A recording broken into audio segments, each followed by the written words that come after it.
What's up, everybody? How y'all doing today? I'm doing pretty good. Y'all ever have one of those days where it seems like there's impending doom coming? It's like you're just looking out for something bad to happen, but then good stuff starts to happen, and the day actually goes pretty good, and that impending doom never comes.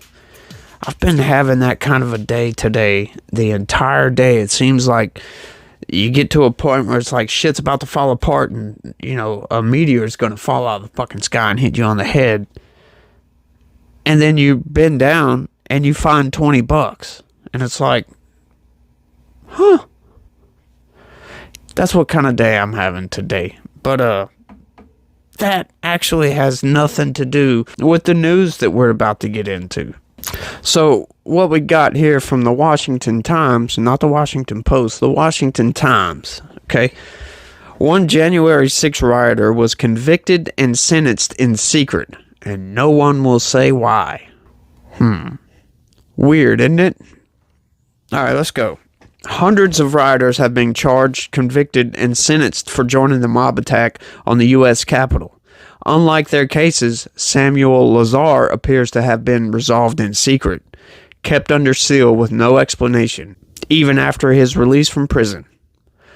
Lazar, 37, of Ephrata, Pennsylvania, which I'm bad with pronunciations if you haven't noticed yet, and I'm sorry, y'all, if I mispronounced that. Anyway, Lazar, 37, from Ephrata, Pennsylvania, was arrested in July 2021 on charges that he came to the Capitol on January 6, 2021, dressed in tactical gear and protective goggles, and used chemical spray on officers who were desperately trying to beat back the angry Donald Trump supporters.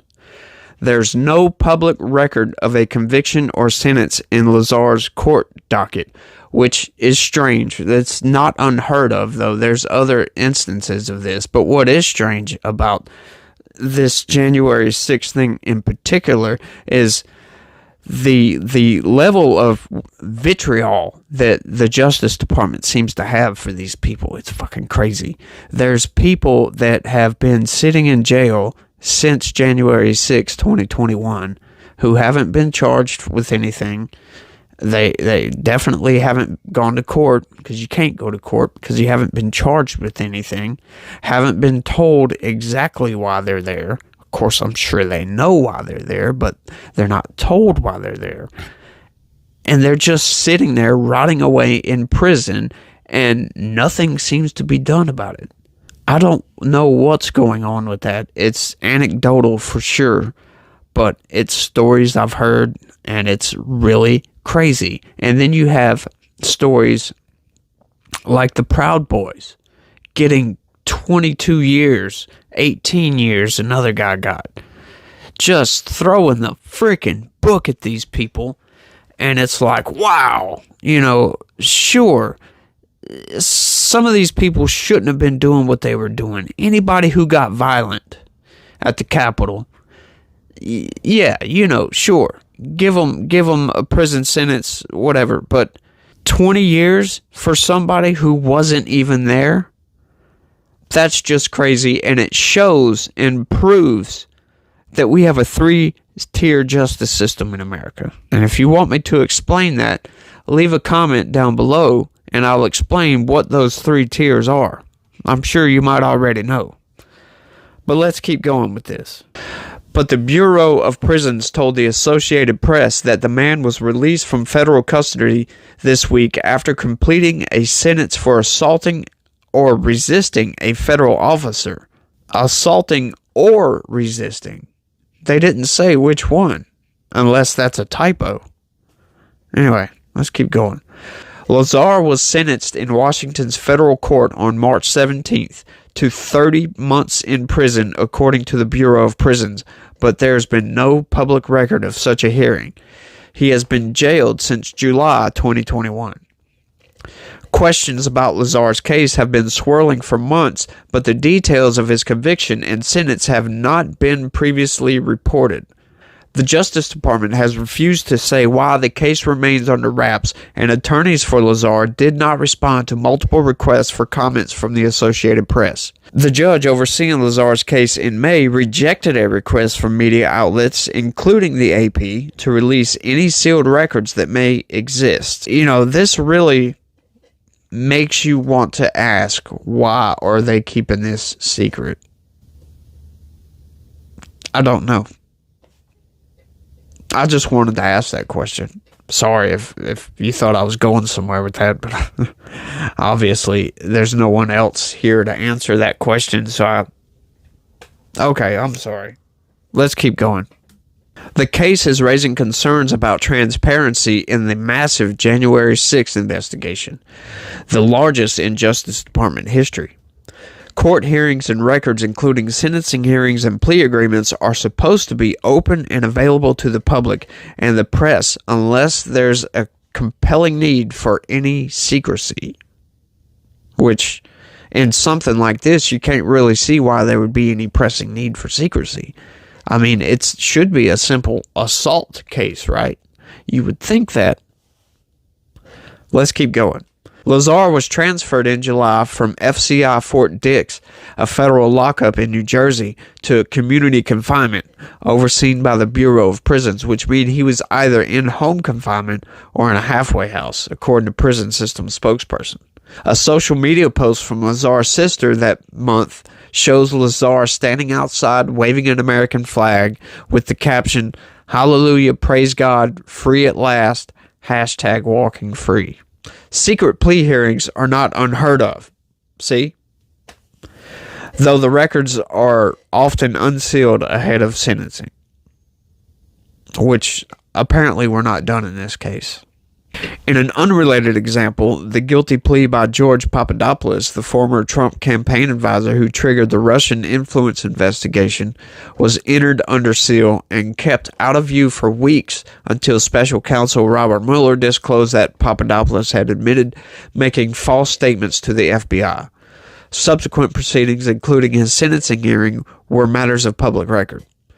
George Washington University criminal law professor Randall Eliason, who spent 12 years as a federal prosecutor in Washington, said he couldn't remember any case during his Justice Department tenure in which a sentencing hearing and sentence were placed under seal. Eliason said it's possible that either there's some kind of security concern about him personally, or maybe more likely that he's cooperating in some respect that they don't want people he's cooperating against to know about. Which begs the question, why are these people doing this to these people?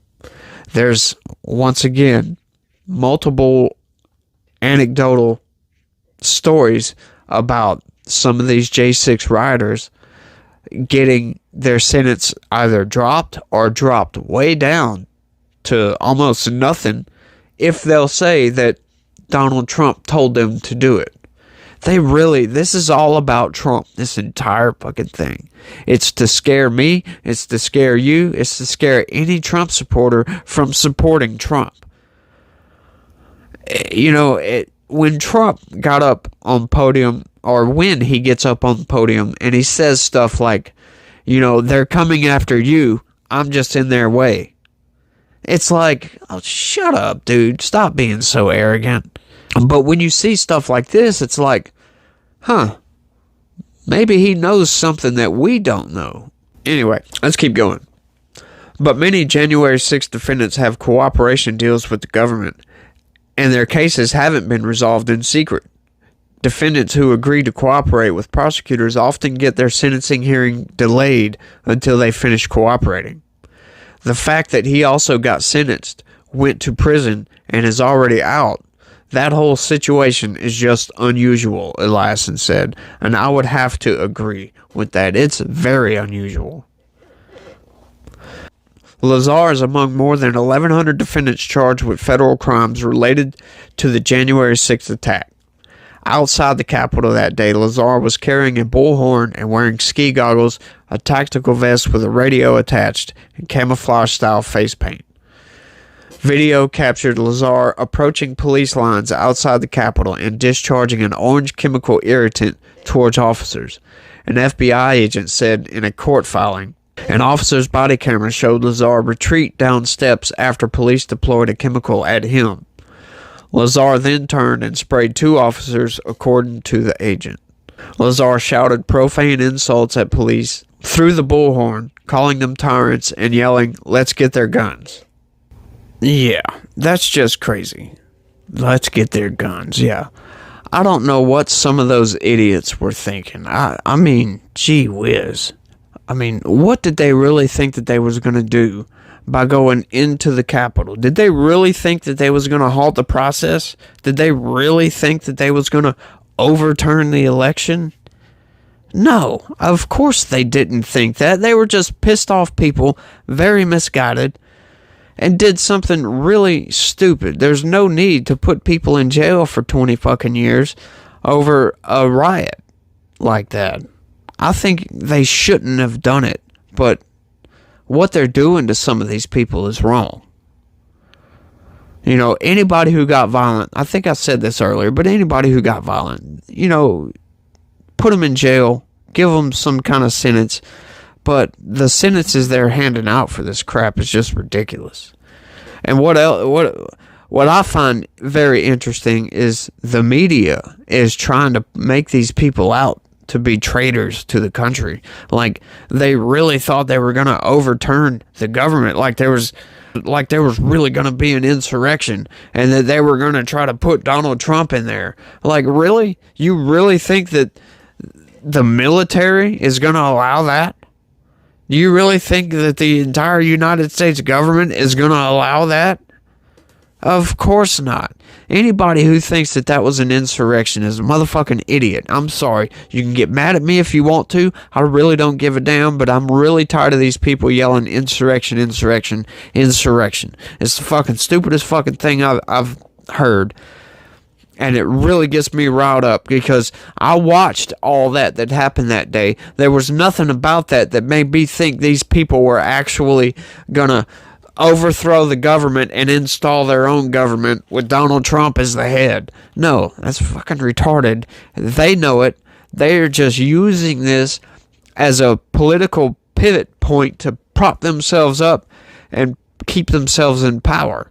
That's all they're doing. It's just a form of oppressing the opposition. And they're fucking doing a good job at doing that. Because they're fucking stringing this out like they can't. Sorry. It just gets me so riled up. They're working this thing like you wouldn't believe. I mean, it's J6, J6, J6, J6. That's all you hear about. Oh, we had an insurrection. Oh, they tried to overthrow the government. Shut the hell up. I'm really getting tired of hearing about it. And I really don't want to make any more videos on this, but by God, you know, if more stories like this come up, I will. And I'd really like to know, what are we doing with those people that weren't charged with anything that are still sitting in jail? I'd really love to know that. If anybody out there happens to see this video and knows one of these people that were jailed and are still sitting in jail, let me know. I would love to get an interview with one of these people and put that sucker on YouTube because I think people need to hear about it. People need to know what's really going on. But that's all I got for this one, y'all. Thank everybody for watching. You know, if you're not subscribed, do me a big favor. Hit that subscribe button. If you are subscribed, do me a big favor and hit that like button. That really helps. Leaving a comment really helps too. I appreciate everybody and have a good one. Be positive. Peace.